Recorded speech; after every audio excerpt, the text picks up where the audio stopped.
Bismillahirrahmanirrahim. Assalamualaikum warahmatullahi wabarakatuh. Innal hamdalillah nahmaduhu wa nasta'inuhu wa nastaghfiruh wa na'udzu billahi min shururi anfusina wa min sayyiati a'malina. May yahdihillahu fala mudilla lahu wa may yudlil fala hadiyalah. Asyhadu an la ilaha illallah wahdahu la syarika lahu wa asyhadu anna Muhammadan abduhu wa rasuluhu. Allahumma shalli wa sallim ala Muhammad wa ala Muhammad. Baiklah para pemirsa yang dirahmati Allah Subhanahu wa taala, pada kesempatan ini kita akan belajar kembali pembahasan tafsir juz amma, dan alhamdulillah sekarang kita sudah sampai pada surat Al-Insyirah. Surat Al-Insyirah ini ada 8 ayat, termasuk surat Makkiyah, yaitu surat yang diturunkan sebelum Nabi hijrah dari Makkah ke Madinah. Surat Al-Insyirah ini ada kaitannya erat dengan surat Ad-Duha, surat sebelumnya, di mana dalam surat Ad-Duha Allah Subhanahu wa taala menerangkan kenikmatan zahir kepada Nabi Muhammad, sedangkan pada surat Al-Insyirah Allah Subhanahu wa taala memberikan nikmat maknawi kepada Nabi Muhammad sallallahu alaihi wasallam. Baik, surat Al-Insyirah ini kita bahas satu persatu ayat demi ayat. A'udzubillahi minasyaitonirrajim. Bismillahirrahmanirrahim. Alam nasrah laka sadrak. Bukankah kami telah melapangkan bagimu dadamu? Seorang dai itu butuh kelapangan dada, ya, karena dia mendapatkan banyak ujian, banyak tantangan dari umatnya yang didakwai. Sampai Nabi Musa ketika menghadapi Fir'aun, beliau berdoa, Rabbishrahli wa yassirli amri wahlul 'uqdatam min lisani yafqahu qawli. Yang artinya, ya Allah, lapangkanlah dadaku, mudahkanlah urusanku, dan lepaskanlah kekakuan dari lidahku supaya mereka mengerti perkataanku. Jadi yang diminta dulu sebelum dimudahkan urusannya adalah dilapangkan dadanya. Karena ini penting. Ya, buat apa urusannya mudah kalau hatinya sempit? Mending urusannya mungkin sulit tapi hatinya lapang. Sehingga siap menghadapi kenyataan, siap menghadapi ujian-ujian. Begitu juga yang dihadapi oleh Nabi Muhammad SAW, ya, ketika beliau berdakwah. Ya. Dulu sebelum jadi Nabi, beliau digelari Al-Amin, orang yang terpercaya. Tidak ada yang tidak kenal Nabi dengan Al-Aminnya, ya, yang dapat dipercaya. Tapi ketika Nabi Muhammad SAW berdakwah dengan membawa ajaran Islam yang menurut mereka adalah ajaran yang baru bagi mereka dan menyelisih kepercayaan mereka, Nabi Muhammad dianggap orang gila, dianggap juga tukang sihir dan lain-lain. Tentu ini menjadi beban bagi Nabi Muhammad. Maka Allah Subhanahu wa taala melapangkan, ya, dadanya Nabi Muhammad terlebih dahulu supaya tidak kaget dengan ujian atau fitnah-fitnah seperti itu. Nah, terkait dengan sodrok, hatimu, hati atau dada, dadamu, ada dua pendapat. Pendapat yang pertama mengatakan bahwa dilapangkan dadanya itu secara maknawi, artinya Nabi Muhammad siap menerima ujian. Yang kedua adalah dilapangkan secara zahir, yaitu dibelah dada Nabi Muhammad SAW ketika kecil oleh malaikat Jibril, dibersihkan hatinya, dilapangkan dadanya, supaya ketika Nabi Muhammad SAW ketika dewasa menjadi Nabi itu sudah lapang dadanya, siap untuk berdakwah, menghadapi tantangan-tantangan dakwah. Dua pendapat itu tentu saling menguatkan dan sama-sama benarnya, karena dalam tafsir pendapat-pendapat ulama itu saling menguatkan, tidak kontradiktif, ya, tapi saling menguatkan. Kemudian dalam ayat kedua Allah Subhanahu wa taala berfirman, wa wada'na anka wisrak, yang meringankan beban tugas-tugas kenabian darimu. Wizar ini ada tiga pendapat, ya, para ulama. Ada yang mengatakan wizar itu adalah dosa umat Nabi yang ingin diangkat oleh Nabi Muhammad SAW, ingin umatnya ini diampuni dosanya. Karena begitu sayang Nabi Muhammad kepada umatnya, sampai perlu ketika mau meninggal yang disebut adalah ummati, ummati, ummati. Ya, ingin berikan syafaat kepada umatnya di akhirat nanti. Ya, maka ini berat tentunya, ya. Maka Nabi ingin meringankan. Yang kedua adalah beban dakwah yang diberikan Nabi Muhammad SAW, ya, sejak Nabi diangkat menjadi Nabi dan Rasul, ya, umur 40 tahun sampai Nabi wafat itu tidak pernah berhenti berdakwah. Dan tentu ini berat, tapi Nabi tidak pernah berhenti berdakwah dan tidak mungkin bisa dilakukan oleh manusia biasa. hanya bisa dilakukan oleh para nabi saja. Kemudian yang ketiga adalah dosa Nabi Muhammad SAW itu sendiri. Namun pertanyaannya, apakah mungkin Nabi berdosa? Padahal yang kita ketahui adalah Nabi itu maksum, ya, sudah terjaga dari kesalahan-kesalahan. Nah, para ulama menjelaskan ya, bahwa dosa-dosa besar tidak mungkin dilakukan oleh para nabi. Tapi kalau dosa-dosa kecil itu mungkin dilakukan oleh para nabi. Dan dosa itu bukan membuat sesuatu yang menghinakan mereka, seperti berbohong, mencuri, dan lain-lain. Dan tidak ada kaitannya dengan wahyu. Ya. Seperti dalam surat Al-Fatah ayat yang pertama ini, Allah Subhanahu wa taala berfirman, "Inna fatahna laka fathan mubina." Sesungguhnya kami telah menganugerahkan kepadamu kemenangan yang nyata. Untuk apa? Liyaghfira laka Allah ma taqaddama min dzambika.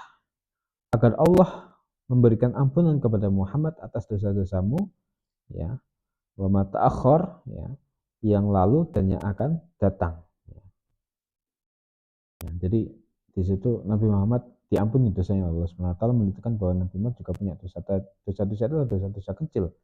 Seperti ketika Nabi Muhammad SAW, ya, berdakwah kepada Ibnu Ummi Maktum, ya, berdakwah kepada para pembesar Quraisy, dan di situ ada Ibnu Ummi Maktum minta nasihat, tapi Nabi Muhammad berpaling, maka kemudian turunlah surat Abasa. Dan sebagaimana juga ketika Nabi Muhammad SAW mengharamkan madu untuk mencari keridhaan istri-istrinya, maka itu dilarang oleh Allah Subhanahu wa taala. Wahai Nabi, kenapa engkau mengharamkan yang halal hanya karena mencari keridhaan istrimu? Dan ini tidak boleh, ya. Itu salah satu kesalahan-kesalahan kecil dan dosa-dosa kecil Nabi Muhammad SAW. Apa hikmahnya Nabi ini pernah berdosa, ya? Supaya kita umatnya bisa meniru bagaimana cara bertobat, ya. Jadi ada beberapa nabi yang juga punya kesalahan. Nabi Adam makan buah khuldi, ya. Ini juga kesalahan, dosa juga. Dan kemudian Nabi Adam, ya, bertobat kepada Allah Subhanahu wa taala, Rabbana dalamna anfusana wa illam taghfir lana latarhamna lanakunanna minal khasirin. Ya, sebagaimana Nabi Nuh yang minta anaknya diampuni oleh Allah, ya, Kan'an, ini ditegur oleh Allah. Kenapa? Karena Kan'an bukan termasuk keluargamu, karena dia kafir. Begitupun juga Nabi Musa yang tidak sengaja mendorong, ya, kaumnya Fir'aun sampai meninggal. Nabi Musa nggak sengaja, tapi mati. Dan ini menjadi penyesalan, sehingga nanti di akhirat itu Nabi Adam tidak berani memberikan syafaat kepada manusia, syafaat kubro, untuk segera dilaksanakan hari penghisapan karena pernah makan buah khuldi. Nabi Ibrahim juga demikian, tidak berani. Kenapa? Karena Nabi Ibrahim pernah berbohong 3 kali, dan bohongnya itu sebenarnya untuk siasat saja. Yang pertama yaitu ketika beliau menghancurkan berhala-berhala, kemudian ditanya oleh kaumnya Namrud, siapa yang menghancurkan berhala ini? Jangan tanya saya, tanya kepada berhala yang paling besar itu. Nah, itu sebagai bentuk siasat sebenarnya begitu, dan untuk dakwah sebenarnya, tapi dikatakan berbohong. Kemudian ketika ada seorang raja yang dolim, ya, yang ingin mengambil istrinya Rahmah, ya, apa namanya, yang kemudian ingin dizinai, kemudian biasanya kalau bersama dengan suami-suami yang dibunuh, maka Nabi Ibrahim menjawab, ini bukan istriku tapi saudaraku, maksudnya adalah saudara sesama muslim. Ini juga siasat sebenarnya. Yang ketiga, Nabi Ibrahim pernah berbohong ketika diajak untuk menyembah berhala, beliau mengatakan, saya tidak mau karena saya sakit. Yang sebenarnya tidak sakit, tapi sakit hatinya karena melihat perbuatan orang-orang yang musyrik tersebut, dan seterusnya dan seterusnya. Itulah dosa-dosa kecil Nabi, para Nabi sesungguhnya. Oke,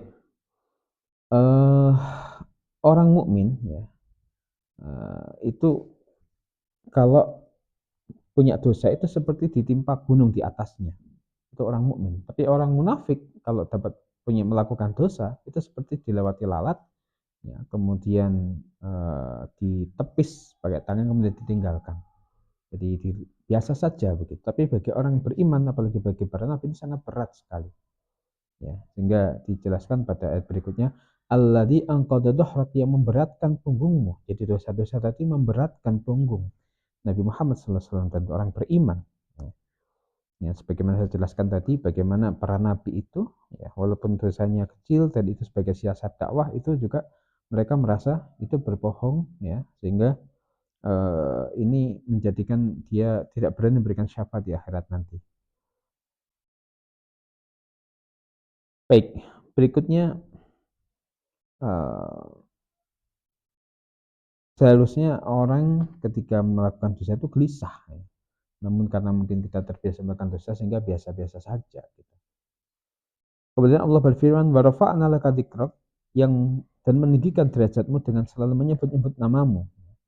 Jadi Nabi Muhammad SAW disebut namanya, ditinggikan derajatnya oleh Allah Subhanahu Wa Taala. Ya, ketika azan, ya, azan itu asyhadu alla ilaha illallah wa asyhadu anna Muhammad Rasulullah. Dan itu disebut terus berulang-ulang karena bumi ini berputar siang dan malam, ya, maka adzan terus menerus akan dikumandangkan.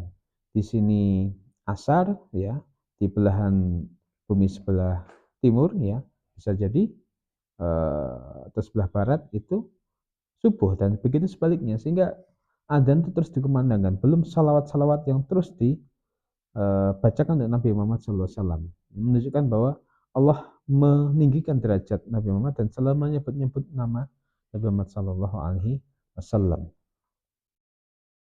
Kemudian dalam ayat berikutnya Allah SWT berfirman, fa inna ma'al usri yusra, inna ma'al usri yusra. Ya. Maka sesungguhnya bersama kesulitan itu ada kemudahan, sesungguhnya bersama kesulitan itu ada kemudahan. Nah, kita meyakini bahwa Allah Subhanahu wa taala ketika memberikan ujian kepada kita, kesulitan kepada kita, pasti juga Allah memberikan kemudahan, ya. Dan kita yakin ini bahasa iman, ya. Sehingga dalam hadits qudsi Allah Subhanahu wa taala berfirman, "Aku tergantung prasangka hambaku. Jika ada kesulitan, kita husnudzon bahwa akan ada kemudahan itu seharusnya." Nah, pada dua ayat ini ada